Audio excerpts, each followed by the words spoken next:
My wife dumped me months after our wedding because her mom said I wasn't good enough. You're nothing without my daughter. She can do so much better. She hissed. I just laughed and left.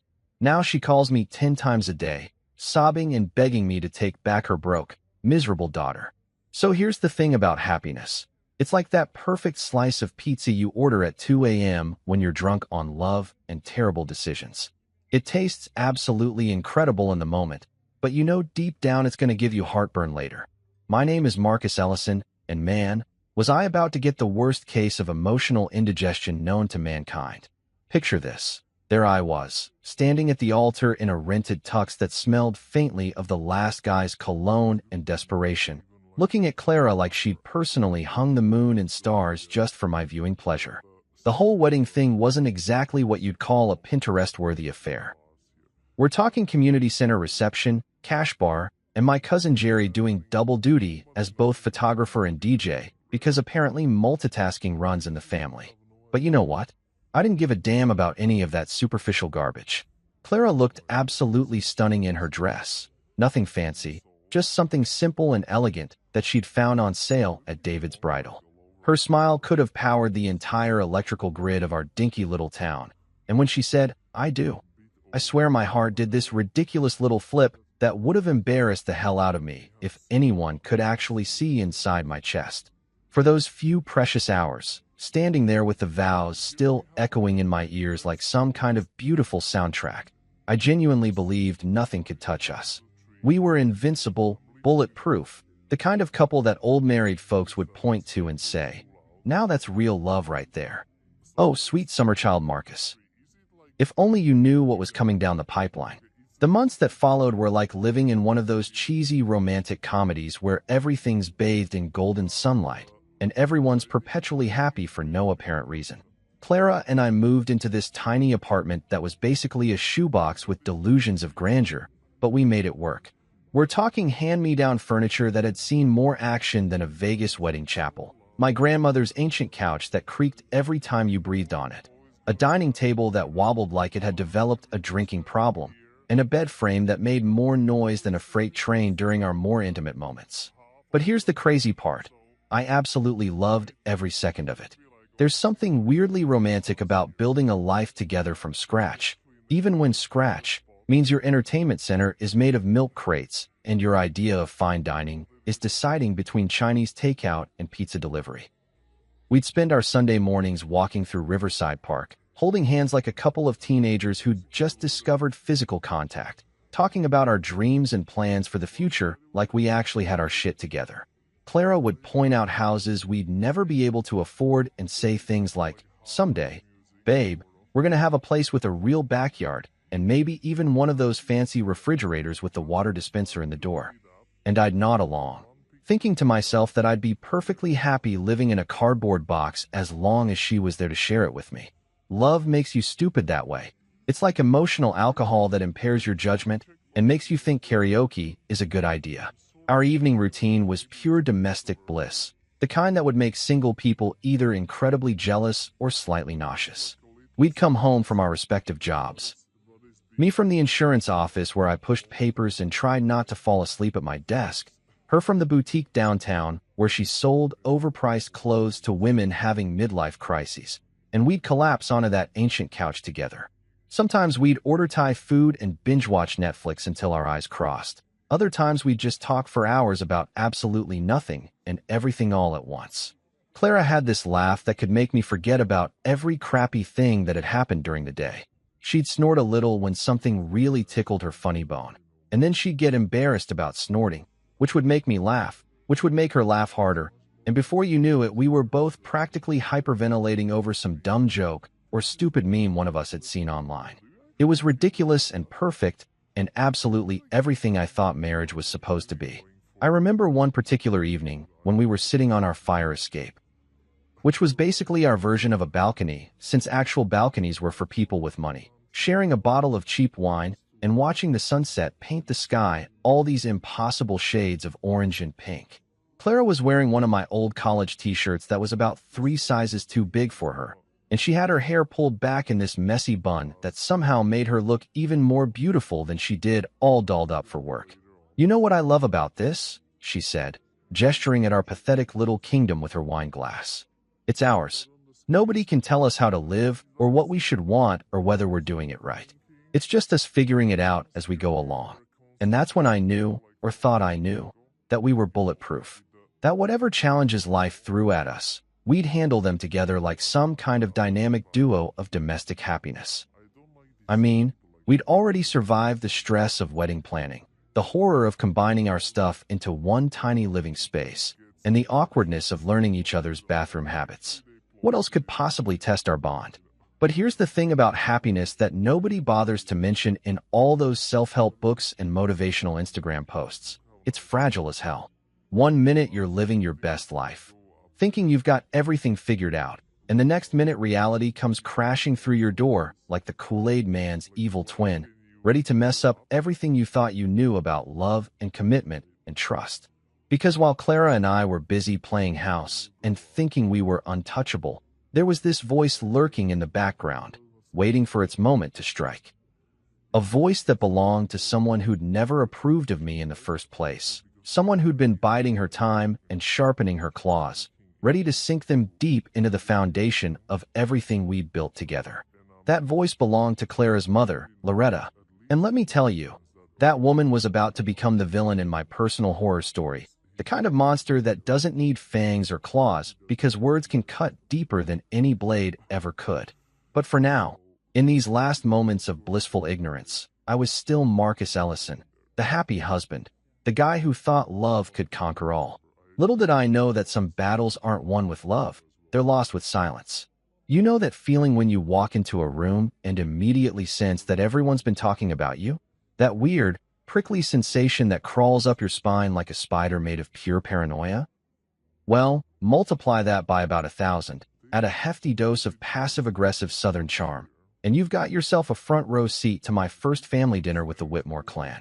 And let me tell you, it was about as comfortable as wearing a wool sweater made of poison ivy. Loretta Whitmore never liked me from the get-go. I'm talking about the kind of instant, visceral dislike that some people reserve for root canals or tax audits. The woman took one look at me and decided I was about as welcome in her family as a vegan at a barbecue competition. But here's the kicker. She was way too classy to just come out and say it. Oh no, that would have been too easy, too honest. Instead, she wrapped her hatred up in a neat little package of politeness and served it to me with a smile that could have frozen hell over. The first time Clara brought me home to meet the parents, I was nervous as a long-tailed cat in a room full of rocking chairs. I'd spent the entire drive over rehearsing conversation topics in my head, trying to think of ways to impress this woman who'd raised the love of my life. I brought flowers, nothing fancy, just a nice bouquet from the grocery store, and I'd even ironed my shirt twice to make sure I looked presentable. Clara kept squeezing my hand and telling me everything would be fine, that her mom would love me once she got to know me. Sweet, naive Clara. If optimism were a superpower, she'd be running around in a cape saving the world from cynicism. The Whitmore house was exactly what you'd expect from people who used words like summer as a verb and thought Target was where poor people shopped. It wasn't mansion-level wealthy, but it had that whole upper-middle-class vibe going on. You know, the kind of place where everything matches and there's not a single piece of furniture that came from a garage sale. The front lawn looked like it had been manicured by a team of perfectionist landscapers, and I'm pretty sure their driveway was cleaner than most people's kitchen floors. Henry Whitmore answered the door, and for a split second, I thought maybe this wouldn't be so bad. The guy seemed decent enough, firm handshake, genuine smile, the kind of dad who probably coached Little League and grilled burgers on weekends. He was wearing khakis and a polo shirt that screamed, "I play golf, but I'm not obnoxious about it." And he immediately started asking me about the drive over and whether I wanted a beer. Normal dad stuff. I was starting to relax when Loretta appeared. Sweet Jesus, this woman was a piece of work. Picture your stereotypical country club matriarch, the kind who's never met a charity gala she didn't want to chair or a social hierarchy she couldn't climb. She was perfectly put together in that way that probably took 2 hours and a small army of beauty products to achieve, wearing the kind of outfit that looked casual but probably cost more than my monthly rent. Her smile was surgically precise, like she'd practiced it in the mirror until she could deploy it as a weapon. Marcus, isn't it? She said, extending her hand like she was doing me some incredible favor. How lovely to finally meet you. Clara has told us so much about you. The way she said so much made it sound like Clara had been confessing sins to a priest, and I was pretty sure none of those confessions had been particularly flattering. Dinner was like being interrogated by someone who'd watched too many episodes of Law and Order and thought they were qualified to cross-examine witnesses. Loretta asked questions about my family with the kind of surgical precision that would have made a detective proud. Where did I grow up? What did my parents do for a living? Did I have any siblings? What were my career aspirations? Each question felt like she was building a case against me, collecting evidence that I wasn't good enough for her precious daughter. When I mentioned that my dad was a mechanic who owned his own shop, I saw something flicker in her eyes. Not disgust, exactly, but something close to it. Like I just told her I came from a long line of professional nose pickers, or something equally offensive to her delicate sensibilities. How? Blue collar, she said, and somehow managed to make it sound like a diagnosis of terminal illness. My mom being a nurse's aide didn't fare much better. Oh, how noble, Loretta cooed. But there was nothing noble about the way she said it. It was the kind of praise you'd give a child for trying really hard at something they were obviously terrible at. Clara shot her mom a look that said, "Behave yourself," but Loretta just smiled that plastic smile and moved on to the next item on her list of ways to make me feel like garbage. The worst part was Henry's reaction, or lack thereof. The man sat there through the entire character assassination, sipping his wine like he was watching a mildly interesting documentary about paint drying. Every now and then he'd nod along or make some generic comment about the weather, but he never once stepped in to defend me or tell his wife to dial down the hostility. It was like he'd perfected the art of selective hearing, tuning out anything that might require him to actually take a stand. Clara, bless her heart, tried to steer the conversation towards safer topics. She talked about work, about our apartment, about the places we'd been exploring together. But Loretta had the conversational skills of a shark. She could smell blood in the water from miles away, and she wasn't about to let her prey escape without taking a few chunks out of it first. Your apartment, Loretta said, seizing on Clara's attempt at deflection like a cat pouncing on a wounded mouse. Clara mentioned it's in that interesting neighborhood downtown. How quaint. The way she said quaint made it sound like we were living in a condemned crack house instead of a perfectly respectable, if modest apartment complex. By the time dessert rolled around, I felt like I'd been put through an emotional blender. Loretta had managed to critique everything from my education to my choice of footwear without ever saying a single directly insulting word. It was masterful, really, the kind of psychological warfare that would have impressed military strategists. She'd made me feel about 2 inches tall while maintaining plausible deniability the entire time. When we finally left, Clara apologized for her mother's behavior, but she did it in that way people do when they're making excuses for someone they love. She's just protective, Clara said as we drove home. She wants to make sure I'm with someone who can take care of me. And because I was stupidly, blindly in love, I believed her. I told myself that Loretta's attitude was just maternal concern, that once she got to know me better, she'd see that I was good enough for her daughter. Looking back now, I realized that was the first shadow falling across our perfect little world. The first crack in the foundation that would eventually bring the whole thing crashing down around our ears. But at the time, I was still operating under the delusion that love could overcome anything, even a mother-in-law who'd already decided I was the human equivalent of a participation trophy, technically present, but ultimately worthless. You ever watch one of those nature documentaries where some predator slowly stalks its prey? The kind where the gazelle is just minding its own business, munching on grass and living its best life, completely oblivious to the fact that it's being hunted by something that's patient enough to wait for the perfect moment to strike. Well, congratulations. You're looking at the gazelle in this particular wildlife special, and Loretta Whitmore was the apex predator who decided to make me her next meal. The thing about psychological warfare is that it's not like getting punched in the face. A punch hurts like hell, but at least you know you've been hit. What Loretta was doing was more like being slowly poisoned. Each comment, each suggestion, each perfectly timed observation designed to eat away at my confidence and my marriage from the inside out.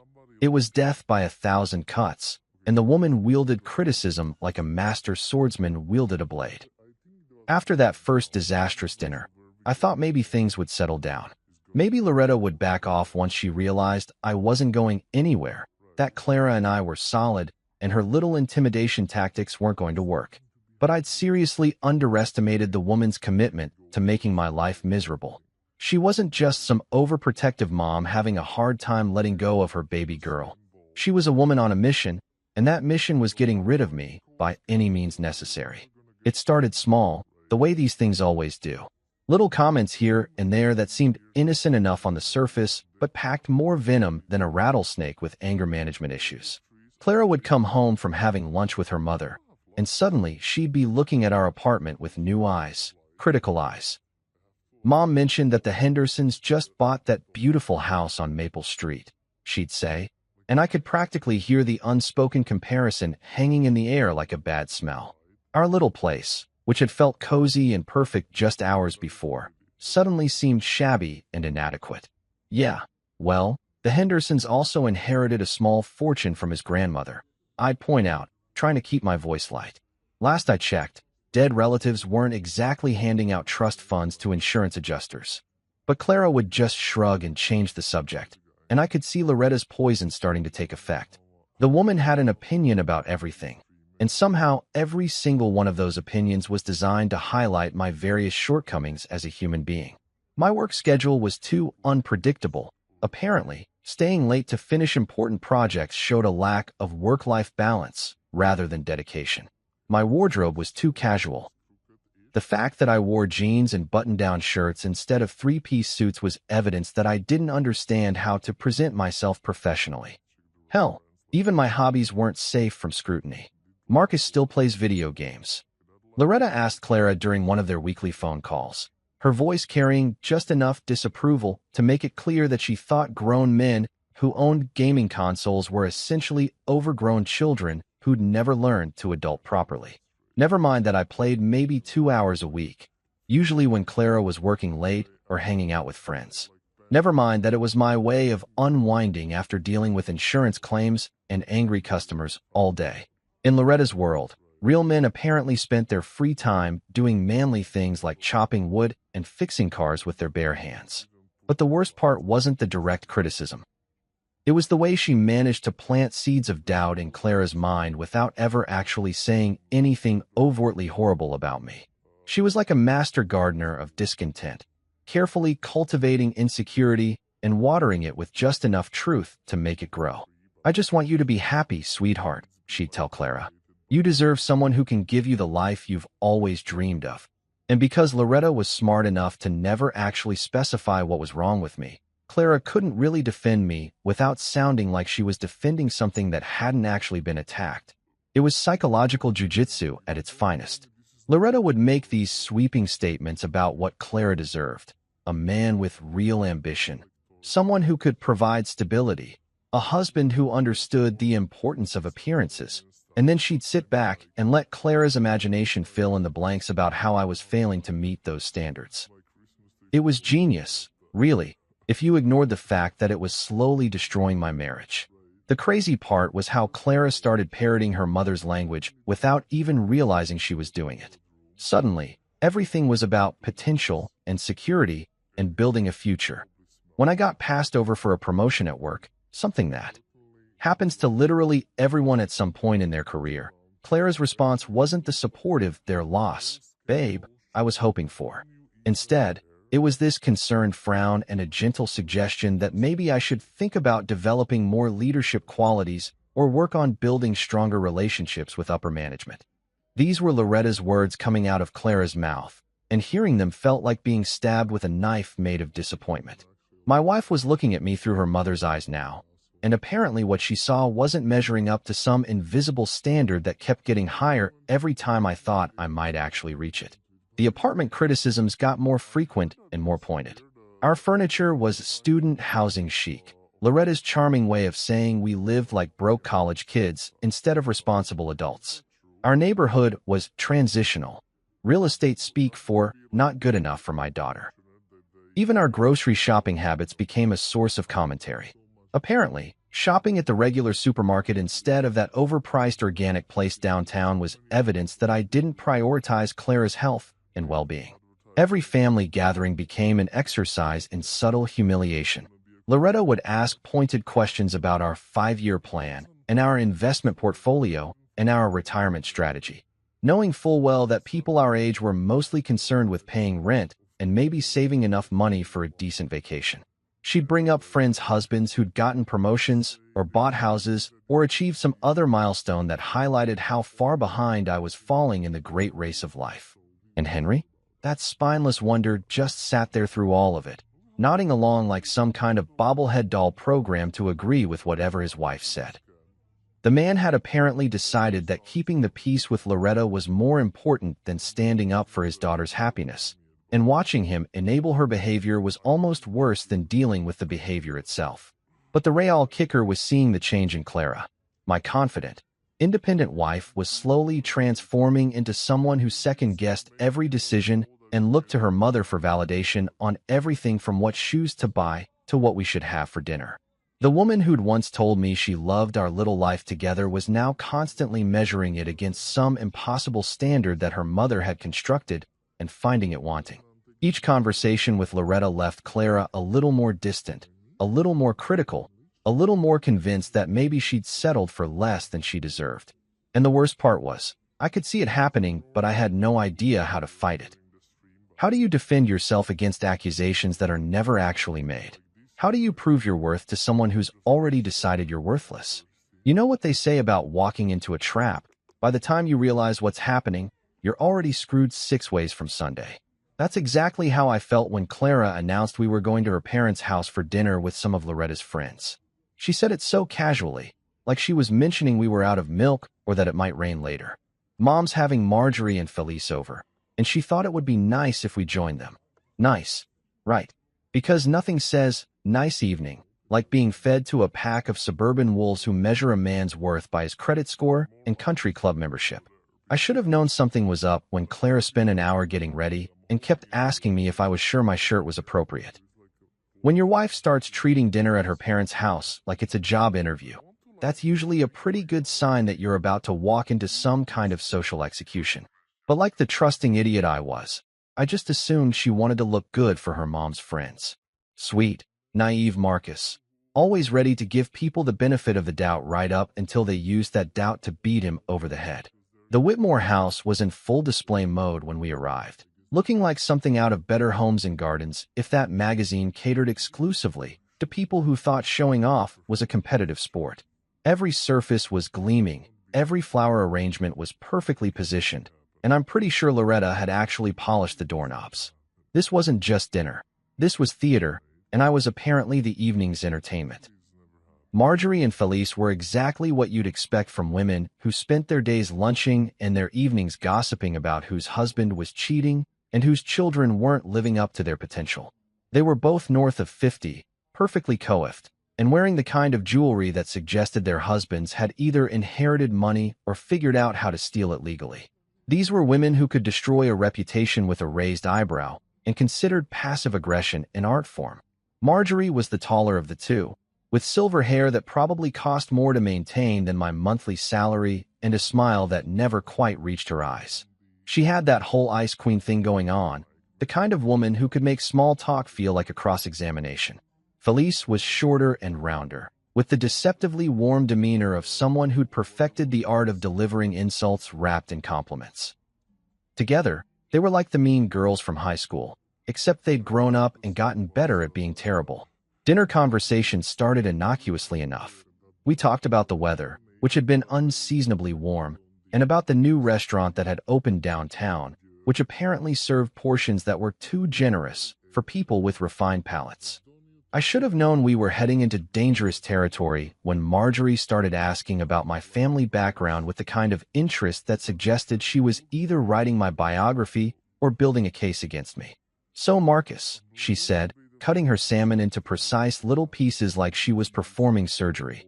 Clara mentioned you grew up here in town. How lovely that you have such deep roots in the community. The way she said deep roots made it sound like I'd been planted here against my will and was now slowly strangling the life out of the local ecosystem. That's when I made my first mistake.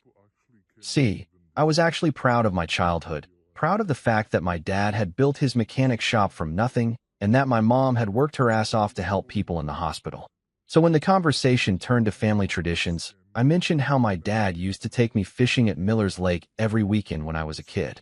It was one of my favorite memories, just me and the old man, sitting on the dock with our lines in the water, talking about life and baseball and whatever random thoughts popped into our heads.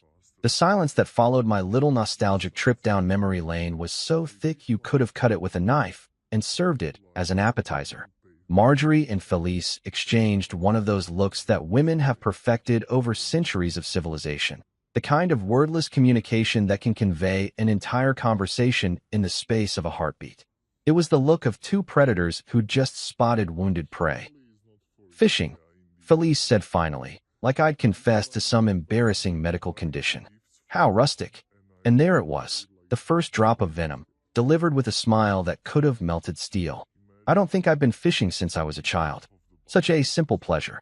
Loretta, who'd been unusually quiet up to this point, decided this was her moment to join the feeding frenzy. "Marcus comes from very grounded people," she said, and somehow managed to make grounded sound like a terminal diagnosis. "His father runs a garage downtown, and his mother works at the hospital. Very honest, working-class folks." The way she said working class made it clear that in her social hierarchy, we ranked somewhere between street sweepers and professional mourners.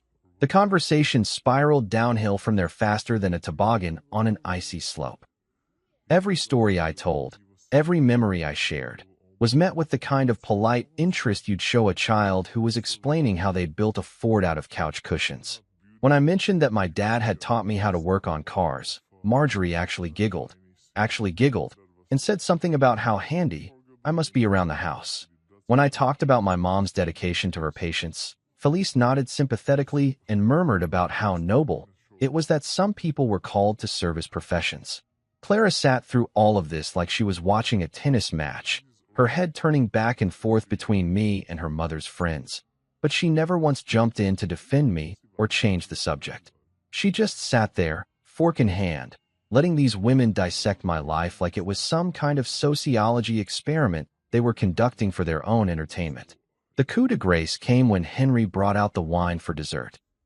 It was some fancy vintage that probably cost more than I made in a week, and Marjorie started going on about this wine-tasting trip she and her husband had taken to Napa Valley. "We stayed at this absolutely divine little vineyard," she gushed. "The kind of place where you can really appreciate the finer things in life, you know?" And then, like a shark smelling blood in the water, she turned to me with that predatory smile. "Do you and Clara travel much, Marcus? I imagine it's difficult on a limited budget." That's when I knew I was completely and utterly screwed. These women hadn't invited me to dinner. They'd invited me to my own public execution. Every question, every comment, every seemingly innocent observation had been designed to highlight exactly how much I didn't belong in their world. I was the outsider, the interloper, the working-class schmuck who'd somehow tricked their precious Clara into marrying beneath her station. After dinner, while Clara was helping clear the dishes, Loretta cornered me in the kitchen like a spider who'd finally gotten her prey exactly where she wanted it. The mask of polite hostility she'd been wearing all evening finally came off, and what was underneath was pure, undiluted contempt. "Let me be very clear with you, Marcus," she said, her voice low and deadly calm. "You are nothing without Clara. You're a mediocre man living a mediocre life, and my daughter deserves so much better than what you can give her. You're holding her back from the kind of future she could have, the kind of life she was meant to live." She stepped closer, and I could smell her expensive perfume mixed with the scent of victory. "Do yourself a favor and walk away before you ruin her future with your ordinariness." I stood there, jaw clenched so tight I thought my teeth might crack, but I didn't say a word. What was I supposed to say?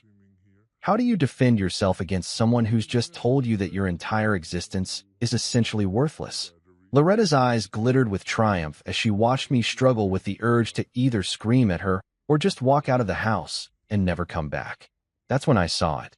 That look of complete satisfaction, like she'd just accomplished exactly what she'd set out to do. She'd wanted to break me, and in that moment, staring at her victorious smile, I realized she might actually have succeeded. You know that moment in horror movies when the protagonist finally realizes they're completely screwed? When all the pieces fall into place and they understand that the monster has been hunting them all along, and now it's time for the final showdown. Well, congratulations. You just witnessed me having that exact moment in Loretta's kitchen. The drive home was quieter than a funeral parlor at midnight, and I spent every mile trying to figure out how to tell my wife that her mother had basically declared war on our marriage. Clara chatted about the dinner like it had been some kind of lovely social gathering instead of the character assassination I'd just endured. Marjorie is so interesting, isn't she? And did you see Felice's necklace? Mom said it was an anniversary gift. She was completely oblivious to the fact that her mother's friends had spent the entire evening treating me like I was some kind of exotic zoo animal that had accidentally wandered into polite society. By the time we got home, I felt like I'd been put through an emotional meat grinder. Every muscle in my body was tense. My jaw ached from clenching it so hard.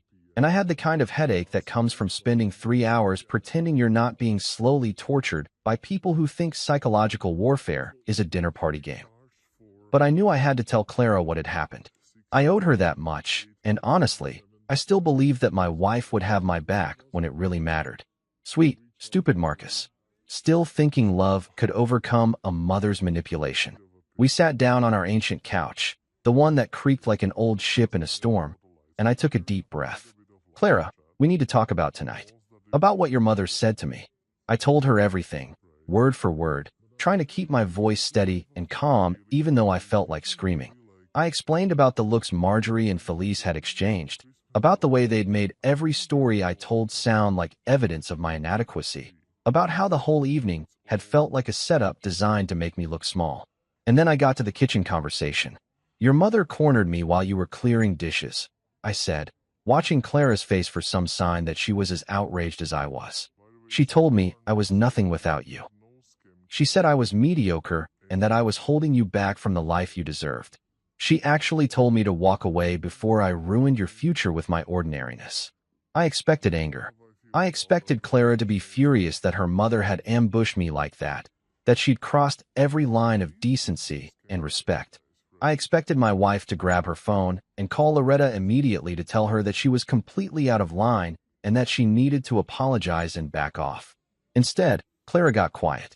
Not the good kind of quiet where someone's processing information and getting ready to unleash righteous fury on your behalf. This was the bad kind of quiet, the kind that makes your stomach drop and your palms sweat because you suddenly realize you might be fighting this battle alone. Maybe Mom just worries that we come from different worlds, she said finally, and those 8 words hit me like a freight train loaded with disappointment. Different worlds.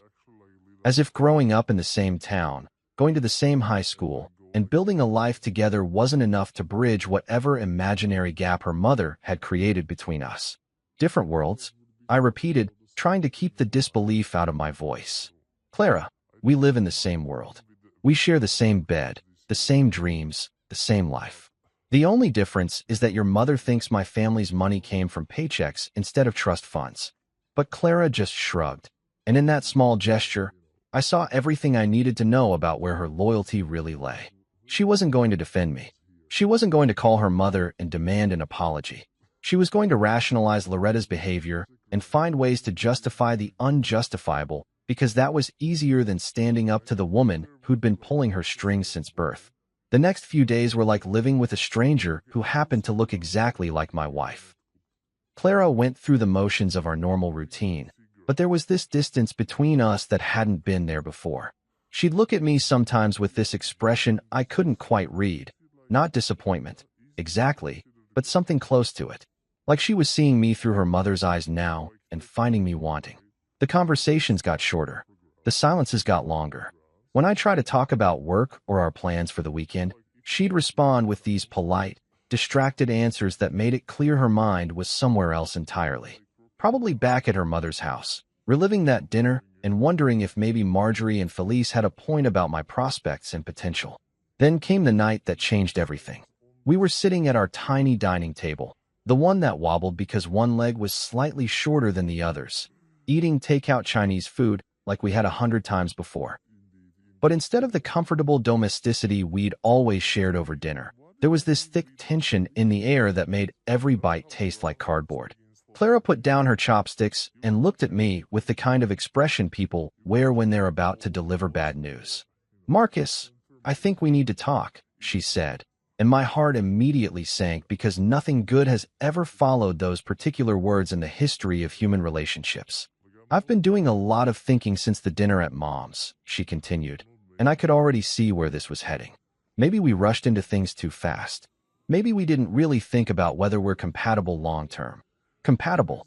Another one of Loretta's words coming out of Clara's mouth like a virus that had finally taken over the host's brain. "What are you saying, Clara?" I asked, even though I already knew the answer. I could see it in her eyes, in the way she couldn't quite look at me directly, in the careful way she was choosing her words like she was defusing a bomb instead of ending our marriage. "I think I need some space," she said, and there it was. The death sentence, delivered in the kind of gentle tone people use when they're putting down a sick animal. Some time to figure out what I really want. What kind of future I'm looking for. Space. Time to figure things out. Future considerations. Every phrase was straight out of the Loretta Whitmore playbook for destroying your daughter's marriage without getting your hands dirty. Clara wasn't even trying to come up with her own reasons for leaving. She was just recycling her mother's arguments like they were her own original thoughts. "This is about your mother, isn't it?" I said, and for the first time in days, Clara looked directly at me. There was guilt in her eyes, but also something harder. Something that looked disturbingly like resolve. "This is about us," she said. "About whether we really have a future together or if we're just settling for something comfortable instead of something extraordinary." Extraordinary. Jesus. Even her vocabulary had been colonized by her mother's ambitions. The woman who'd once told me that our little life together was perfect was now looking for something extraordinary, something that apparently couldn't be found in our hand-me-down furniture and takeout dinners and Sunday walks through the park. I watched my wife pack her suitcase that night, folding clothes and packing toiletries like she was going on a business trip instead of walking out on our marriage. She moved with this determined efficiency that suggested she'd been planning this moment for days, maybe weeks. How long had she been thinking about leaving? How many conversations with her mother had it taken to convince her that I wasn't enough? When she got to the door, suitcase in hand, she turned back to look at me one last time. "I'm sorry, Marcus," she said, and I think she actually meant it. "I hope someday you'll understand." But I understood perfectly. Months after our wedding, after all the promises and vows and talk about forever, my wife was leaving me because her mother had convinced her she could do better. Because Loretta's voice had finally drowned out mine. And in the competition for Clara's heart, I'd come in second place to a woman who'd never wanted me in the family to begin with. As the door closed behind her, I did something that surprised even me. I laughed. Not the kind of laugh that comes from joy or amusement, but something darker and more bitter. The kind of laugh that bubbles up from the depths of your soul when you realize that everything you thought you knew about love and loyalty and marriage was just a beautiful lie you'd been telling yourself. It was a hollow, scary sound that echoed through our empty apartment, and for a moment, I wasn't sure if I was laughing or crying or just finally losing what was left of my mind. But one thing was crystal clear. The woman I'd married had just chosen her mother over her husband, and I was completely and utterly alone. You know what's funny about rock bottom? It's not actually as dramatic as people make it out to be in movies. There's no epic soundtrack playing in the background, no slow-motion montage of your life falling apart. No wise mentor showing up to offer profound advice about picking yourself up and dusting yourself off. Real rock bottom is just you, sitting in an empty apartment that still smells like your ex-wife's perfume, staring at two pathetic suitcases that contain everything you apparently own in this world, wondering how the hell you got here and what you're supposed to do next. That's exactly where I found myself the morning after Clara walked out. The apartment felt like a crime scene. Every corner holding memories of the life we'd built together, or thought we'd built together. Her coffee mug was still in the sink from that morning, lipstick stain on the rim like some kind of cruel reminder that just 12 hours ago, I'd still been a married man. The indent from her pillow was still visible on the bed we'd shared for months, and her half of the closet gaped open like a wound that wouldn't stop bleeding.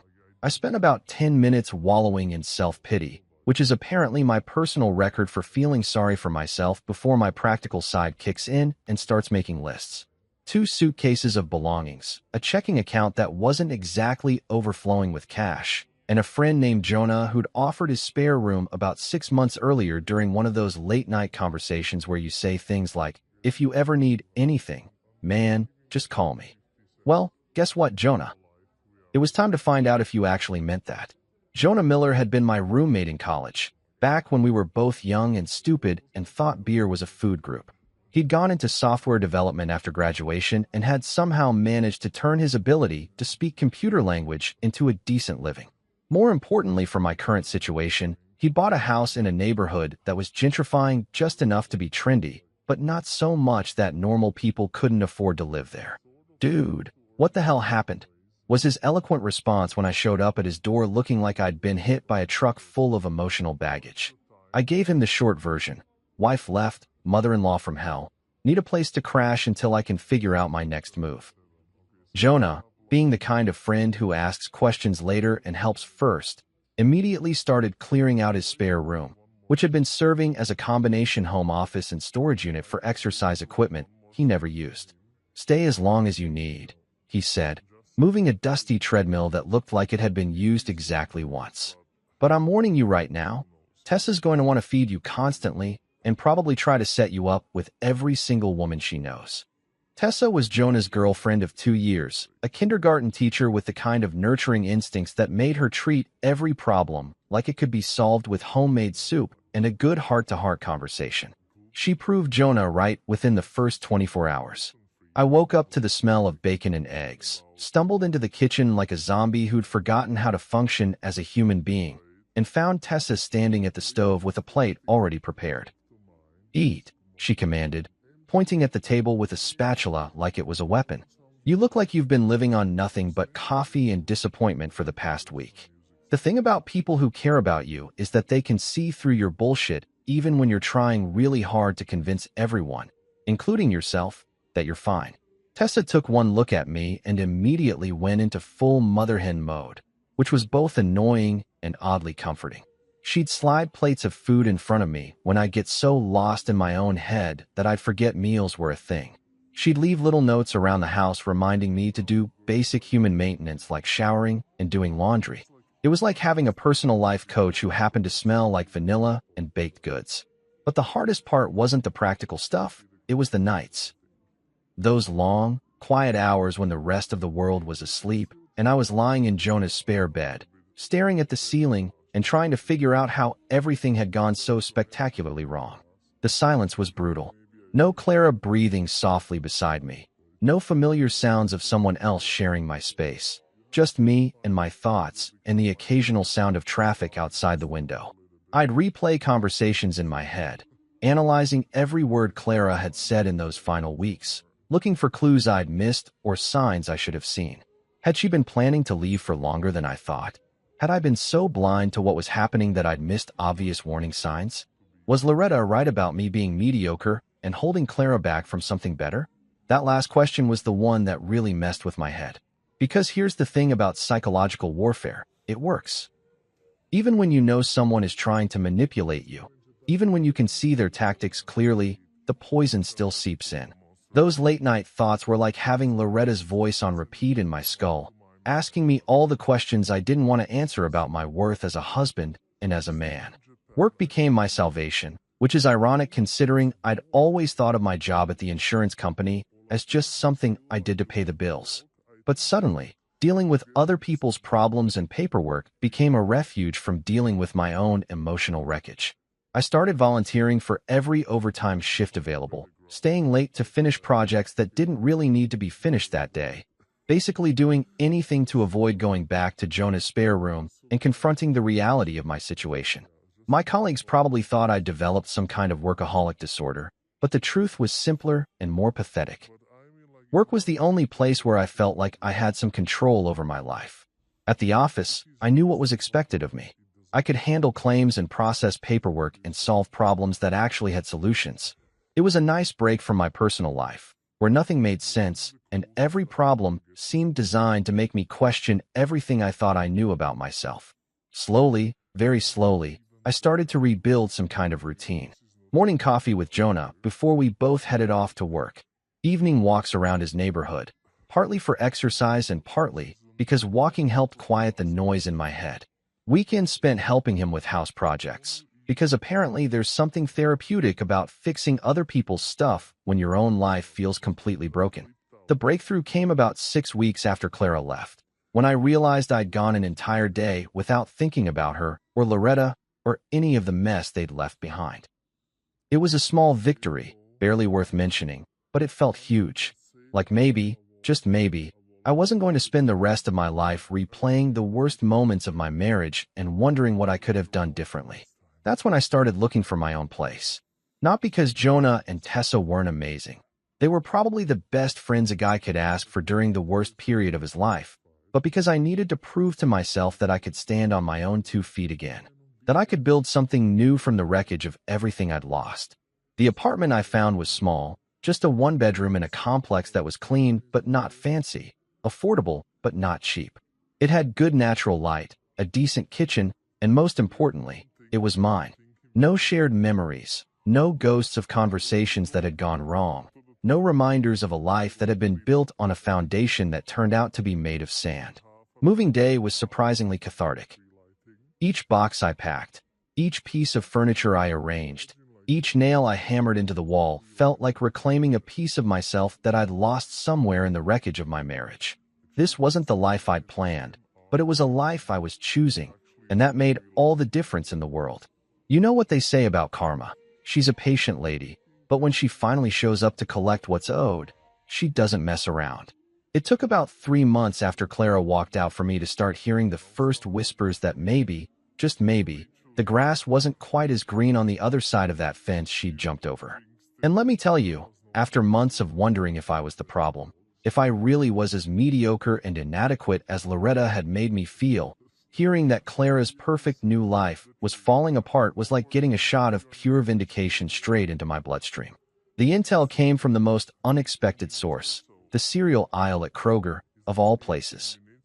I was doing my weekly grocery shopping, living that thrilling bachelor lifestyle of frozen dinners and energy drinks, when I literally bumped into Evan Whitmore. Clara's younger brother had always been the reasonable one in that family, the kind of guy who stayed out of drama and just wanted everyone to get along. He was standing there looking at boxes of Lucky Charms like they held the secrets of the universe, and when he saw me, his face went through about 15 different emotions in the span of 3 seconds. "Oh, hey Marcus," he said, and I could practically see him debating whether to pretend he hadn't seen me or to actually engage in conversation. "How've you been, man?" The question sounded genuine, which was more than I could say for most interactions I'd had with the Whitmore family over the years. "Can't complain," I replied, which was mostly true. Sure, my life had been turned upside down and shaken like a snow globe, but I was starting to find my footing again. "How about you? How's everyone doing?" I asked the question casually, but I'll admit I was curious as hell about what was happening in the Whitmore household now that their golden daughter was free to pursue her extraordinary life. That's when Evan got that uncomfortable look that people get when they know more than they want to share. He shifted his weight from foot to foot, looked around the grocery store like he was afraid the cereal boxes might be recording our conversation, and then leaned in closer like he was about to share state secrets. "Look, Marcus, I probably shouldn't be telling you this, but..." He paused, clearly wrestling with his conscience. "Things haven't been going so great for Clara lately. Or for Mom, for that matter." The way he said it, with that mix of concern and something that might have been regret, made it clear that whatever was happening at the Whitmore house wasn't exactly the triumphant success story they'd all been expecting. Apparently, Clara's brilliant plan to leave her mediocre husband and upgrade to something better had hit a few snags. The first problem was financial, which shouldn't have been a surprise to anyone who'd been paying attention. See, Clara had quit her job at the boutique about a month after our wedding, figuring that married life meant she could take her time finding something more suitable to her new status as Mrs. Marcus Ellison. The plan had been for me to carry the financial load while she explored her options, maybe took some classes, found her true calling, or whatever. But when she left me, that safety net disappeared faster than free beer at a college party. Suddenly, Clara found herself unemployed in a job market that wasn't exactly crying out for people whose main qualification was used to work at a clothing store but quit because my husband was supposed to support me. The boutique job was long gone, filled by someone who actually needed the work, and Clara discovered that her liberal arts degree and brief retail experience weren't exactly opening doors to the kind of career that could support the lifestyle she thought she deserved. She's been looking for work for months, Evan told me, glancing around nervously like he was worried his mother might materialize out of thin air and catch him gossiping. But everything she's qualified for pays about what she was making before, and that's not exactly what she had in mind when she left. The irony was so thick you could have cut it with a knife. Clara had walked away from our marriage because she thought she deserved something extraordinary, and now she was discovering that extraordinary usually requires extraordinary qualifications, which she definitely didn't have. But the financial problems were just the beginning. The real kicker was that Loretta, the mastermind behind Clara's divorce decision, was now stuck footing the bill for her daughter's newfound independence. Clara had moved back in with her parents temporarily, while she figured out her next move, which meant Loretta was now supporting a grown woman who'd been convinced to throw away a perfectly good marriage in pursuit of something better that didn't actually exist. Mom's not happy about it, Evan said, which was probably the understatement of the century. I could just imagine Loretta's reaction to discovering that her brilliant plan to free Clara from her mediocre husband had resulted in Clara becoming financially dependent on her parents instead. The woman who'd spent months criticizing my ability to provide for her daughter was now providing for her daughter herself, which must have been about as satisfying as a root canal performed with rusty pliers. Even Henry, who'd spent our entire marriage pretending he was invisible whenever conflict arose, was apparently starting to lose his patience with the situation. According to Evan, their father had started making pointed comments about grown children who needed to support themselves and the importance of taking responsibility for your decisions. For a man who usually communicated in grunts and nods, this was practically a declaration of war. Dad's been asking when she's going to get back on her feet, Evan continued, looking increasingly uncomfortable with every word. And Mom keeps making excuses, but you can tell she's getting frustrated too. They had this big fight last week about Clara's car payment, and Mom ended up storming out of the house. The mental image of Loretta having a public meltdown over her daughter's financial problems was almost too delicious to be true. But wait, there's more. Because apparently, Clara hadn't just been sitting around her parents' house feeling sorry for herself. She'd been trying to put that extraordinary life plan into action, which included attempting to rekindle things with some old boyfriend from high school. You know the type. The guy who'd been captain of the football team or student body president or some other big shot who'd peaked in high school and had been coasting on those memories ever since. Remember Danny Morrison? Evan asked, and I did remember him. Danny had been one of those guys who thought he was God's gift to womankind because he could throw a football and had nice hair. He'd gone to college on some minor athletic scholarship, studied communications or business or some other generic degree, and had come back to town thinking he was going to set the world on fire with his mediocre talents and overinflated ego. Clara started hanging out with him a few weeks after she moved back home.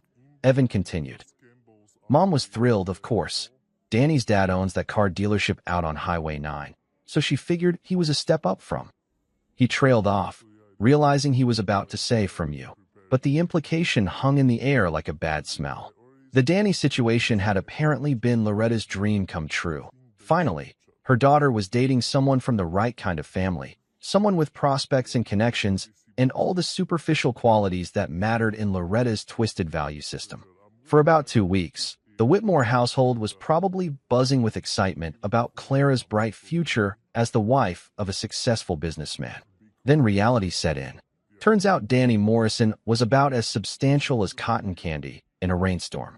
He was still living with his parents at 32, still talking about all the big deals he was going to make someday, still convinced that his high school glory days qualified him for greatness he'd never actually achieved. The relationship fizzled faster than a cheap firework, leaving Clara right back where she started. Unemployed, living with her parents, and no closer to that extraordinary life she'd been promised. It lasted maybe 3 weeks, Evan said, shaking his head. Danny turned out to be kind of a loser, if you want to know the truth. Still acts like he's 17 and thinks the world owes him something. The irony was almost too perfect. Clara had left me because her mother convinced her she could do better, and her first attempt at better turned out to be worse than what she'd had in the first place. But here's the part that really got to me. According to Evan, Clara was starting to realize what a massive mistake she'd made. The extraordinary life her mother had promised her was nowhere to be found, and the ordinary life she'd thrown away was looking better and better in the rearview mirror. She'd started asking questions about me, wondering how I was doing, whether I was seeing anyone, if I seemed happy or bitter or broken by what had happened between us. She asks about you sometimes, Evan admitted, looking like he immediately regretted sharing that information. I think she's starting to understand that maybe she made a mistake. A mistake. That's what our marriage had become in Clara's mind. Not a betrayal or a tragedy, just a mistake, like buying the wrong size shoes or ordering something gross at a restaurant. Standing there in the cereal aisle, listening to Evan describe the spectacular failure of Clara's post-divorce life, I felt something I hadn't experienced in months. Genuine satisfaction.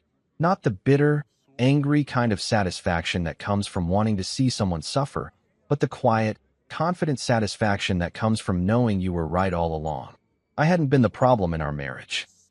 I hadn't been mediocre or inadequate or any of the other things Loretta had convinced Clara I was.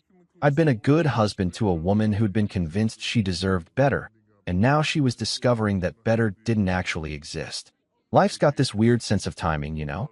Just when you think you've got everything figured out, or at least figured out enough to function like a semi-normal human being, it throws you a curveball that changes everything. Not necessarily in a bad way, mind you, but in one of those ways that makes you realize you've been playing the game with half the rules missing. That curveball came in the form of Sophie Chun, and she walked into my life at exactly the moment I least expected it and most needed it. It was my colleague Jake's 30th birthday party, which was being held at this trendy little bar downtown that served craft cocktails with names like The Existential Crisis and Midlife Awakening. The kind of place where the bartenders had beards that required daily maintenance, and the music was just loud enough to make conversation slightly difficult, but not impossible. I almost didn't go, because honestly, the idea of making small talk with a bunch of people from work while pretending to be socially functional felt about as appealing as a root canal performed by a drunk gorilla. But Jonah had basically forced me out of the apartment, using his patented combination of guilt trips and threats to physically drag me there himself. "You've been hermit ing for months, dude," he'd said, blocking the TV screen where I was attempting to lose myself in a Netflix binge that had reached embarrassing proportions. "You need to remember how to interact with humans who aren't me and Tessa. Plus, there's going to be food, and you know how you get when you don't eat actual meals." So there I was, nursing a beer that cost more than my lunch, and trying to look like I was having a good time at this birthday celebration for a guy I barely knew outside of work-related conversations about insurance policies and claim processing. I was standing near the bar, doing my best impression of someone who was totally comfortable being alone at a party, when this woman walked up and ordered a drink that was apparently so complicated it required a 5-minute explanation to the hipster bartender. "Let me guess," she said, turning to me while she waited for her cocktail masterpiece to be constructed. "You're here because someone made you feel guilty about staying home, and now you're calculating exactly how long you need to stay before you can escape without seeming antisocial." She had this smile that was equal parts knowing and mischievous, like she'd just read my mind and found it mildly entertaining. Sophie Chun was the kind of woman who could probably read people like they were books written in large, simple fonts. She worked in marketing at a tech startup downtown, which explained why she could afford drinks with ingredient lists longer than most grocery store receipts. But more than that, she had this energy about her. Not the manic, exhausting kind that makes you want to hide in a closet, but the warm, genuine kind that makes you remember what it feels like to actually enjoy talking to another human being. "How did you know?" I asked, and immediately felt stupid for being so transparent. But Sophie just laughed, not the polite, social obligation laugh that people do at parties, but a real laugh that made her eyes crinkle at the corners and made me realize I'd forgotten what it sounded like when someone found me genuinely amusing instead of just tolerable. "Because you've been standing in the exact same spot for the past 20 minutes, holding the same beer, and you keep checking your phone like you're hoping for an emergency that would give you an excuse to leave," she said, accepting her complicated cocktail from the bartender. "Plus, You have that look that guys get when they've been guilted into social situations by well-meaning friends who think isolation is a disease that can be cured with exposure to loud music and overpriced alcohol. We ended up talking for the rest of the party, which shocked me more than anyone else in attendance. Sophie had this way of asking questions that made me want to answer them honestly, instead of giving the standard small talk responses that reveal absolutely nothing about who you actually are. She asked about my job, but not in the way people usually do at parties, where they're just waiting for you to finish so they can tell you about their job. She seemed genuinely interested in what I did, how I'd gotten into insurance, whether I actually enjoyed it, or if it was just something that paid the bills. Insurance adjustment, she said, nodding thoughtfully. So basically, you're the guy who has to tell people whether their lives can be put back together after something terrible happens to them. It was such a perceptive way to describe what I did for a living that I actually stopped mid-sip of my overpriced beer and stared at her. That's actually a pretty accurate way to put it, I said. Most people just assume I push papers around all day and deny claims to save the company money, which was technically true, but Sophie had somehow identified the part of my job that actually mattered, helping people navigate one of the worst days of their lives and hopefully making it a little bit better.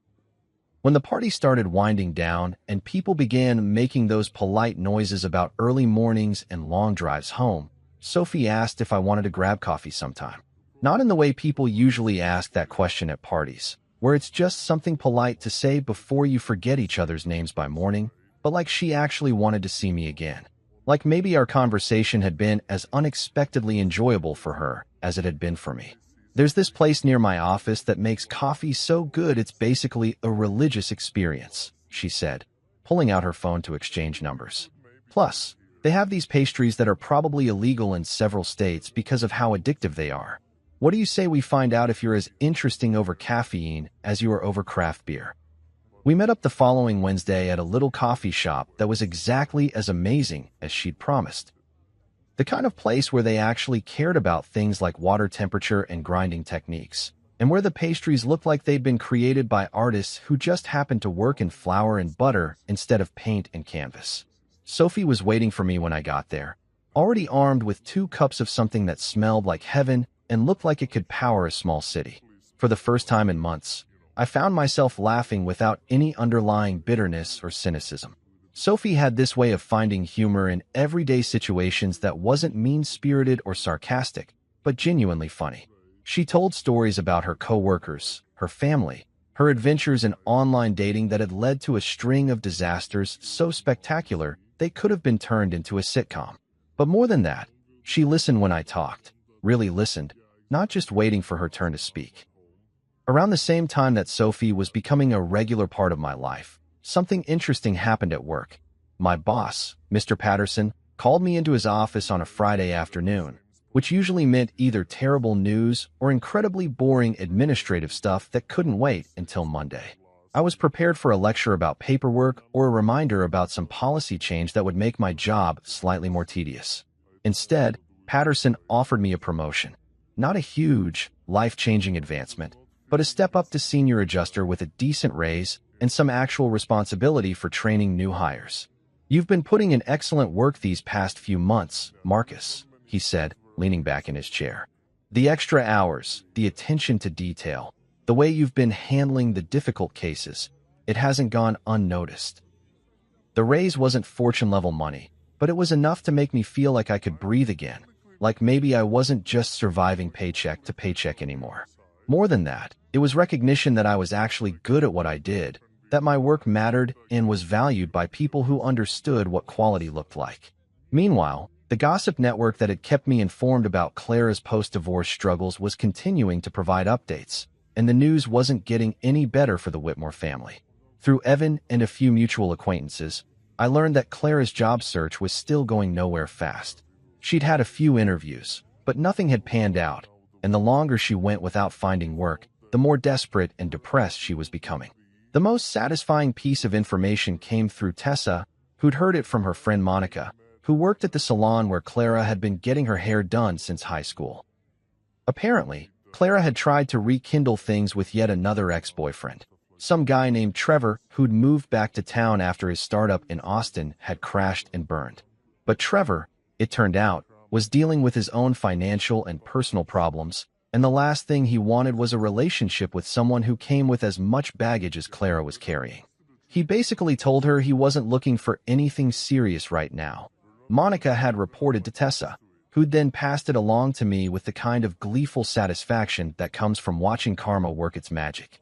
Said he needed to focus on getting his life back together before he could think about dating anyone. Clara was apparently devastated. The irony was so perfect it was almost poetic. Clara had left me because her mother had convinced her she deserved someone more ambitious, more successful, more capable of giving her the extraordinary life she thought she was entitled to.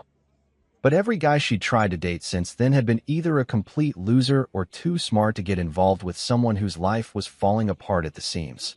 As I sat in that coffee shop with Sophie, listening to her laugh at some stupid joke I'd made about the dangers of trying to operate heavy machinery before consuming adequate caffeine, I realized something that probably should have been obvious months earlier. I was happy, not the desperate, grasping kind of happiness that comes from trying to convince yourself you're fine when you're really not, but genuine contentment with where my life was heading. The promotion, the new relationship, the slow but steady rebuilding of my confidence and self-worth. It all added up to something that felt suspiciously like the life I was supposed to be living. Not the extraordinary life that Loretta had convinced Clara she deserved, but something better than extraordinary. Something real. You know how in horror movies, there's always that moment when you think the monster is finally dead, and the hero's walking away all relieved and victorious, and then bam, the damn thing pops up one more time for the obligatory jump scare? Well, welcome to my personal horror sequel, because just when I thought I'd successfully escaped the toxic wasteland of my former marriage, Loretta Whitmore decided to make her grand reappearance in my life. And let me tell you, desperation does not look good on that woman. It started with unknown numbers popping up on my phone at random times throughout the day. At first, I figured it was telemarketers or those scam artists who call to tell you your car warranty is expiring. So I did what any rational person does with unknown numbers. I ignored them. But these calls were persistent in a way that went beyond normal spam phone behavior. We're talking 10, 15 calls a day, at all hours, like someone had decided that harassment was a legitimate communication strategy. The first voicemail I actually listened to nearly made me drop my phone in shock. It was Loretta's voice, but not the cold, controlled Loretta I remembered from family dinners and kitchen confrontations. This version of Loretta sounded like she'd been put through an emotional blender and reassembled by someone who'd never seen a human being before. Her voice was cracked, desperate, with this underlying wobble that suggested she'd been crying recently and was trying really hard not to start again. Marcus, it's Loretta Whitmore. I need to talk to you about Clara. She's not doing well, and I think maybe we made a mistake. Please call me back. This is important. The message ended with what sounded suspiciously like a suppressed sob, and I sat there staring at my phone like it had just grown tentacles and started speaking in ancient Latin. Loretta Whitmore, the woman who'd spent months systematically destroying my self-worth and convincing my wife I was human garbage, was calling me for help. The same woman who'd told me I was nothing without Clara, who'd sneered at my family's blue-collar background and made it clear that I wasn't good enough to breathe the same air as her precious daughter, was now begging me to save that same daughter from the mess they'd created together. The audacity was so staggering it was almost impressive. Almost. I deleted the message and went back to my life, which was actually going pretty well. Thank you very much. Sophie and I had been dating for about 2 months, and she was everything Clara hadn't been. Independent, supportive, genuinely interested in me as a person rather than as a project to be improved or abandoned. We'd started spending most weekends together, doing normal couple things like trying new restaurants and arguing about what to watch on Netflix, and having the kind of easy, comfortable conversations that don't require you to constantly monitor yourself for signs of inadequacy. But Loretta wasn't giving up that easily.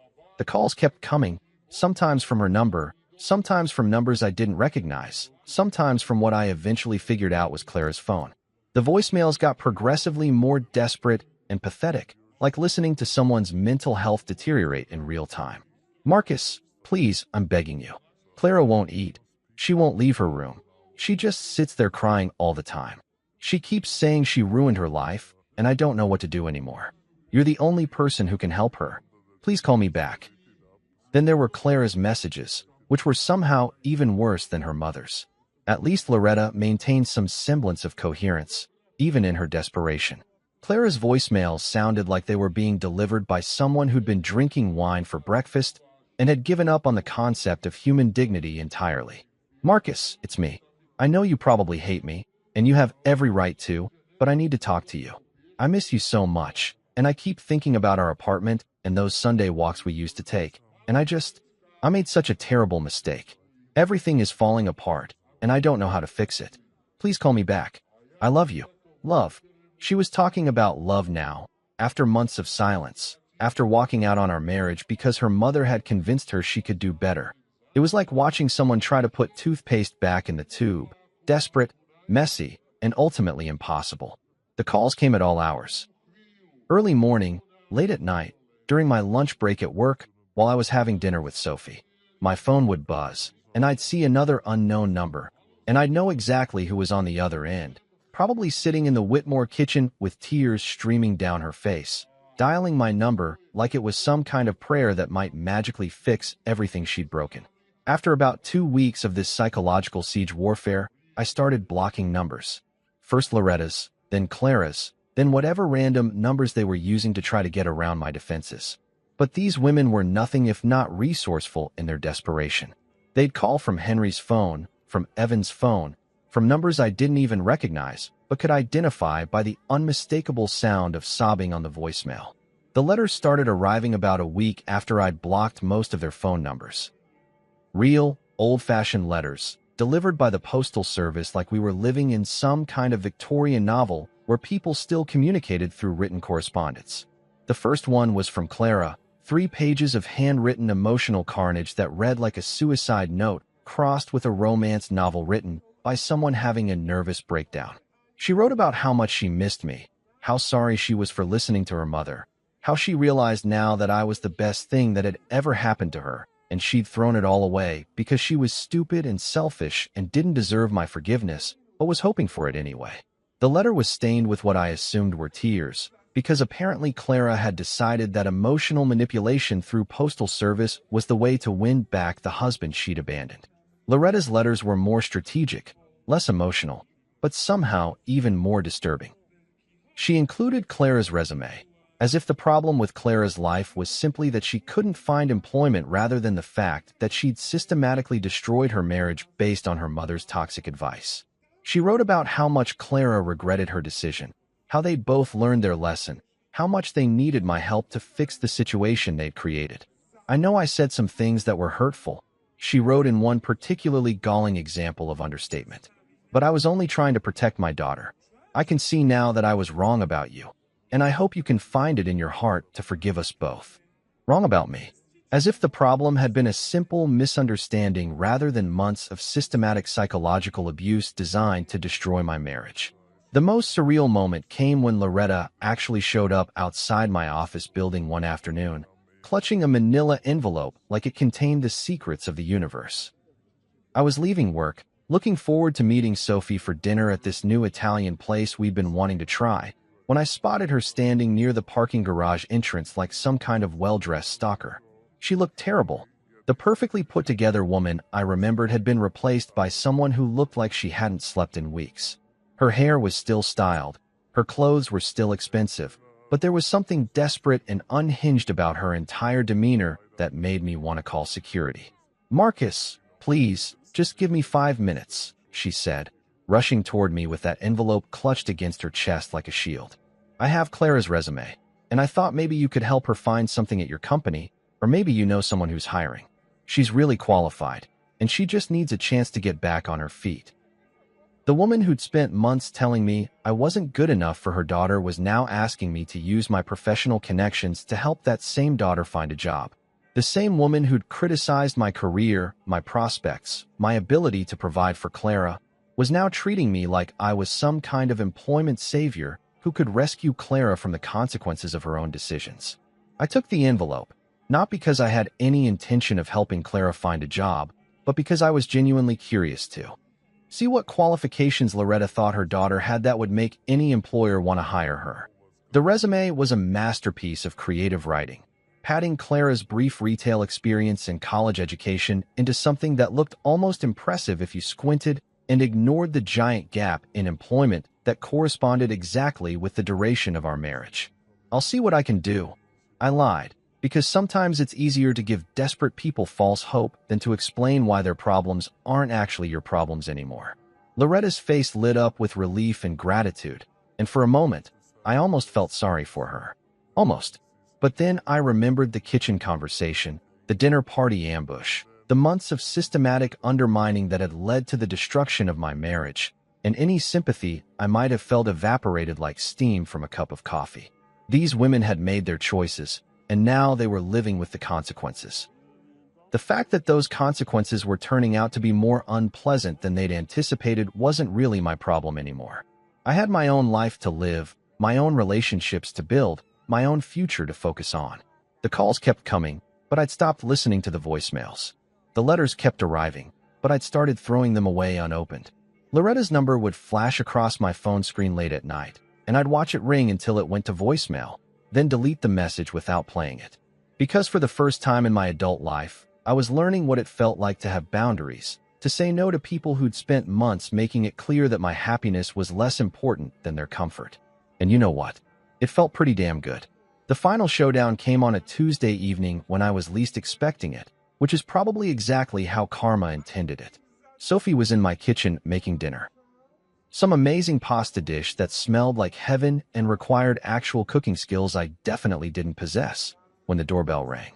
Not the polite, single chime of a normal visitor, but the desperate, repeated buzzing of someone who'd clearly abandoned any pretense of social etiquette. I opened the door to find Clara and Loretta standing there like some tragic mother-daughter tableau, both looking like they'd been put through an emotional wood chipper.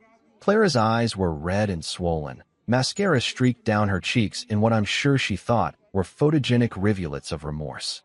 Loretta's perfectly coiffed exterior had crumbled into something that looked genuinely unhinged, her hands shaking as she clutched her purse like a life preserver. "Marcus, please," Clara started, but I held up my hand because I was done listening to speeches about regret and second chances and all the other bullshit people say when they realize they've royally screwed up their lives. Behind me, Sophie's voice called out from the kitchen, asking if I wanted her to set the table for two or if we were expecting company. The look on Clara's face when she realized I'd moved on, that I wasn't sitting around pining for her like some lovesick teenager, was almost worth all the months of harassment and manipulation. I stepped into the hallway and closed the door behind me, because whatever this conversation was going to be, Sophie didn't need to witness it. "You chose this," I said calmly, looking directly at both women who'd spent months making my life miserable. "And now you get to live with it." For once in her life, even Clara didn't have an argument. They turned and walked away in silence, and I knew with absolute certainty that this chapter of my life was finally, mercifully closed.